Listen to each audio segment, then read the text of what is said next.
네, 오늘 지수, 수급, 섹터, 그리고 종목까지 가릴 것 없이 체감상 시장 분위기는 좋았습니다. 이런 흐름을 타고 내일 공략 가능한 테마와 종목은 무엇이 있을지 대결 내일의 테마를 통해서 팁 얻어가 보시길 바랍니다. 매일경제TV 주머니 김민성 매니저 함께하겠습니다. 안녕하세요. 네, 안녕하십니까.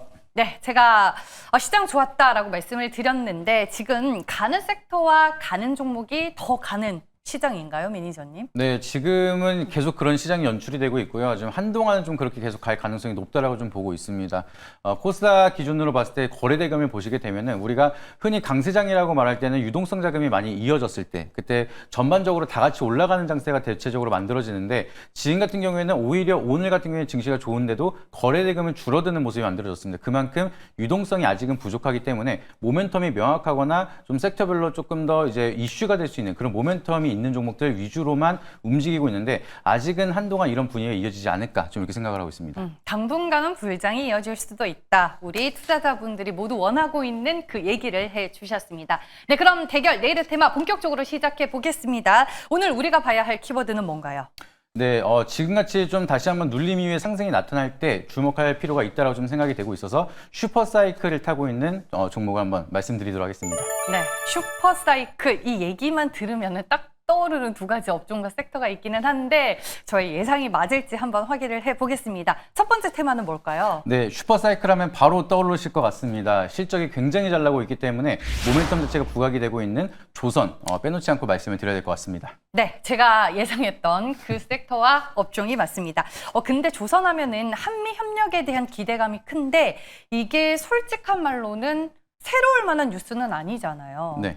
그런데도 오늘 왜 다시 조선이 강했을까요? 아까도 말씀드렸던 것처럼 시장이 단기간에 약간 쉬어갔다가 반등이 이어지고 있는 모습이 만들어지고 있습니다. 그러다 보니까 지금 조선 자체가 약간은 쉬어가는 흐름이 보여주는 종목도 있었고요. 이렇게 장이 조정을 받는데도 올라가는 종목들도 계속 나타나고 있었습니다. 그래서 많은 시장 참여자분들이 생각을 하는 게 잠깐 쉬었다가 조선 이제 업종 자체가 좀 피크아웃 때문에 주종을 받은 게 아니라 시장 영향 때문에 쉬어가는 거기 때문에 추가적으로 지수가 올라간다라고 하면은 조선은 빼놓지 않고 더 갈 수가 있겠구나. 이런 심리가 반영이 되면서 우선적으로 좀 조선 쪽에 대한 수급이 만들어지고 오늘 같은 시장 대비해서도 좀 강한 섹터를 보여주는 모습이지 않을까 좀 이렇게 바라보고 있습니다.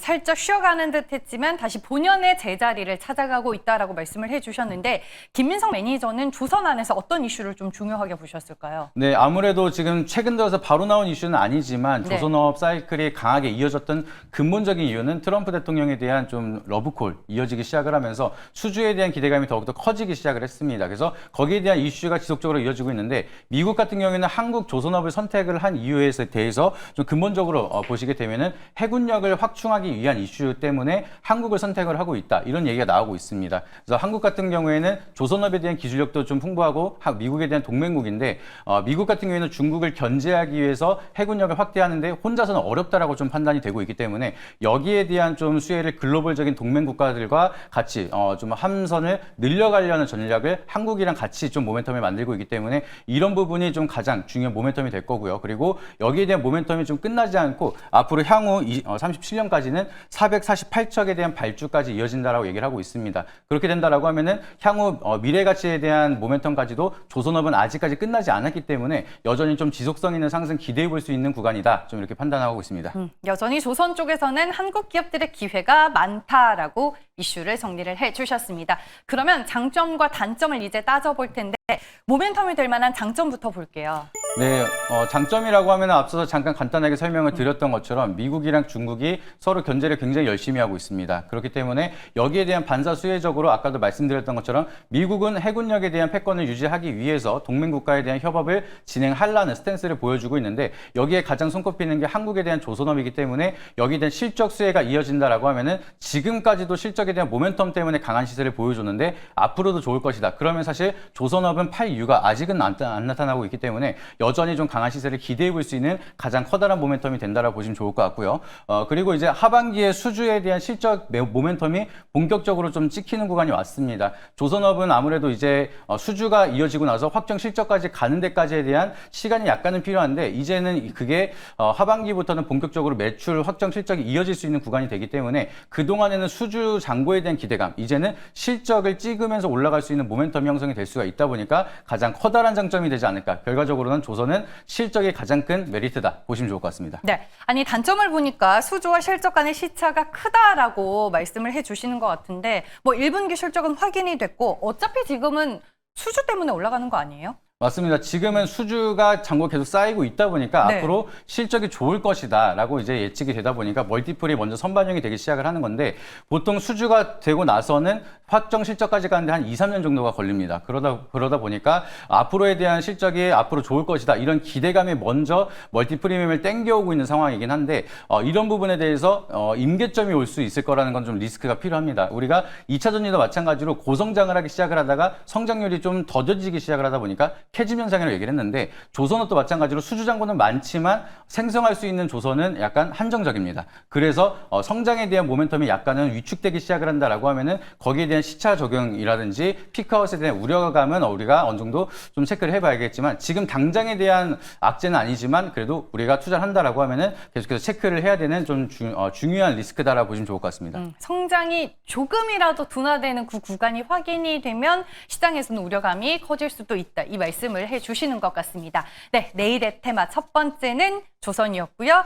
다음 두 번째 테마는요. 네, 실적하면 빼놓지 않고 또 슈퍼사이클이 오고 있는 게 바로 방산이죠. 그래서 방산에 대한 모멘텀도 같이 한번 설명을 드리도록 하겠습니다. 네, 방산 쪽에서 봐야 할 이슈는 뭐가 있을까요? 네, 방산 같은 경우에는 최근 들어서 여전히 좀 실적이 잘 찍히고 있습니다. 조선 같은 경우에는 수주 잔고로 얘기를 하고 있다라고 하면은 방산 같은 경우에는 실적이 실질적으로 잘 찍히고 있기 때문에 실적에 대한 멀티프리미엄이 좀 정직하게 가고 있다. 이렇게 보시면 좋을 것 같습니다. 그래서 최근 이슈를 보게 되면은 방산 이제 대표적인 4개의 기업의 분기 매출을 합쳤을 때 8조 원이 넘어간다라고 얘기를 하고 있습니다. 1년치에 대한 수주 잔고가 아니라 그냥 한 분기에 대한 매출액만 보더라도 8조 원이 넘어갈 정도로 눈에 띄게 고성장을 하고 있는 상황이 만들어지고 있기 때문에 실적에 대한 모멘텀이 이어진다, 실적 장세가 이어진다라고 하면은 방산은 빼놓지 않고 움직일 가능성이 높다 보니까 계속해서 체크할 필요가 있다 보시면 좋을 것 같고요. 마찬가지로 다른 이슈도 탱크나 장갑차에 대한 수출이 7배 정도 성장을 했다라고 하고 있습니다. 그래서 지금 주력적으로 판매가 되고 있는 무기들이 좀 어느 정도 한정적으로 포커스가 맞춰지고 있기 때문에 여기에 대한 수출에 대한 금액 잔고만 잘 본다 하더라도 여기에 대해서 좀 밸류체인이 형성되어 있는 기업들은 같이 상승에 대한 모멘텀이 이어질 수가 있다 보니까 이런 이슈들, 실적에 대한 모멘텀 잘 체크해 보시길 바라도록 하겠습니다. 네, 저는 이제 방산하면은 또 궁금한 점이 있는데 라인메탈이 유럽 증시에서 여전히 신고가 행진이던데 이것도 국내 방산주들이 잘 가는 이유 중에 하나가 될까요? 네, 맞습니다. 전 세계적으로 그만큼 방산에 대해서 좀 중요도가 많이 부각이 되고 있다라고 보시면 좋을 것 같고요. 글로벌적으로 안보에 대한 위기가 계속 형성이 되고 있다 보니까 전 세계적으로 방산 기업에 대한 투자 포인트가 좀 매력적이지 않을까 이렇게 외국인들도 쳐다보고 있는 상황입니다. 근데 그 중에서 한국 방산 같은 경우에는 수출 잔고로 실적을 증명했기 때문에 외국인들도 굉장히 긍정적으로 바라보고 있는 상황이고 기관이나 개인들도 좀 긍정적으로 보면서 주가 측면에서 계속 올라갈 수 있는 모멘텀이 되고 있다라고 보실 수가 있겠습니다.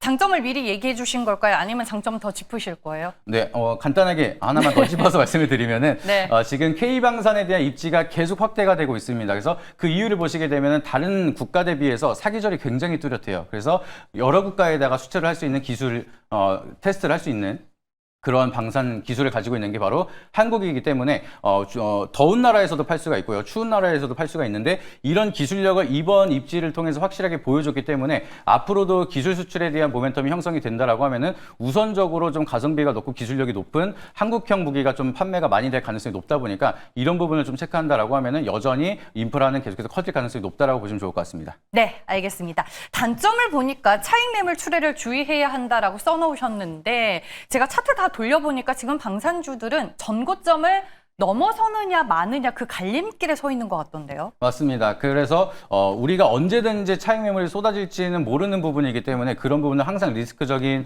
차원에서 대응을 잘 하셔야 된다고 항상 말씀을 드리고 싶고요. 이제 너도나도 이제 수익을 보고 있는 종목이기 때문에 사실 너도나도 팔기 시작을 한다라고 하면은 하락에 대한 가속화가 될 수가 있는 종목들이 굉장히 많습니다. 그만큼 뭐 실적에 대한 모멘텀이 잘 형성이 되고 있기 때문에 마찬가지로 방산도 지금 당장 팔 이유는 없습니다. 그래서 증시 자체에서 계속해서 올라가는 모습이 이어지기 이어지고 있지만 그럼에도 아까도 말씀드렸던 것처럼 약간의 피크아웃이 형성이 된다라고 하면은 누구보다 빠르게 조정이 이어질 수가 있는 그런 종목이다 보니까 항상 좋은 종목도 리스크 관리는 잘 해야 된다라고 기억을 하시면 좋을 것 같습니다. 네, 오늘 정말 우열을 가리기 힘든 테마가 아닐까 싶습니다. 조선 대 방산, 방산 대 조선, 엄마냐 아빠냐 그 질문이 될 것 같은데 과연 김민성 매니저의 선택은 뭘까요? 네, 결국에는 실적에 대한 모멘텀 중에서 이제 봐야 된다라고 말씀을 드렸는데 제가 봤을 때는 아직까지 실적에 대한 모멘텀이 더 많이 이어질 수가 있는 조선 선택을 하도록 하겠습니다. 네. 조선을 선택해 주셨습니다. 아니 오늘 신고가를 간 종목들이 또 조선주 안에서 많이 속출을 해서 우리가 과연 따라갈 만한 종목이 있을까 싶은데 탑픽으로 골라주실 종목은요? 네, 충분히 따라갈 수 있는 종목이 아직 있더라고요. 네. 그래서 오늘 설명드릴 종목은 지금도 접근이 가능한 종목으로 말씀드리도록 하겠습니다. 지금 하나오션 종목 말씀드리도록 하겠습니다. 그냥 딴 거 보지 말고 대장주 보자 이 말씀이신 거예요? 그럴 수도 있는데요. 사실 주가 측면에서 보게 된다라고 하면은 하나오션이 대장이라고 생각 안 하시는 분들도 있을 것 같습니다. HD 현대중공업을 생각하실 수도 있죠. 맞습니다. 근데 하나오션 같은 경우에는 이제 조선업의 대장이라기보다는 MRO 시장에 대한 선도하는 기업이라고 보시면 좋을 것 같고요.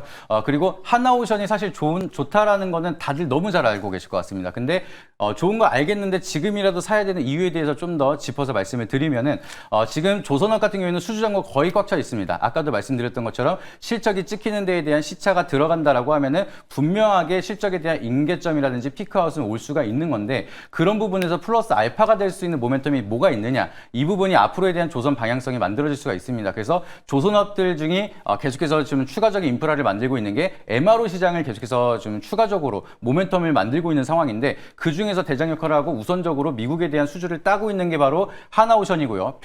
필리조선소를 인수한 다음에 이미 수주를 진행을 하고 있는 게 바로 하나오션이기 때문에 MRO에 대한 모멘텀이 이어지고 확정 실적이 찍히기 시작을 한다라고 하면은 하나오션이 오히려 실적에 대한 모멘텀으로 가장 크게 모멘텀이 이어질 수가 있다 보니까 여전히 좀 추가적인 상승을 기대해 볼 수 있는 대표적인 종목이다라고 기억하시면 좋을 것 같습니다. 네, 그럼 바로 가격 전략 들어볼게요. 네, 가격 전략은 지금 가격에서 추가적으로 상승을 한다라고 하면은 1차 목표가는 앞전에 있었던 전 고점 그대로 좀 말씀을 드리도록 하겠습니다. 96,500원대 요 라인대를 돌파하는 유무가 좀 중요하기 때문에 요 라인대를 1차 목표가로 하고 추가적인 상승 나타나면 추가적 리뷰 말씀드리도록 하겠고요. 손절가 라인은 추세를 이탈하는 7만 원 제시드리도록 하겠습니다. 네, 알겠습니다. 가격 잘 한번 체크를 해보시길 바랍니다. 오늘은 원래대로 4시 반에 무료 방송하시는 거예요? 네, 오늘은 또 무료 방송 주제가 이제 슈퍼사이클을 투자할 건지 2차 전지 같은 바닥주를 투자할 건지 고민 굉장히 많으실 것 같습니다. 그래서 그런 부분에 대해서 좀 시원하게 풀어드리는 교육 영상 좀 준비했으니까 오셔가지고 많은 정보 받아보시기 바라도록 하겠고요. 4시 반에 진행을 하니까 네이버 밴드 김민성 검색하셔서 잠깐 기다리시면은 링크 올려드리니까 오셔서 많은 참여해 주시길 바라도록 하겠습니다. 네, 알겠습니다. 여기에서 인사 나눌게요. 고맙습니다.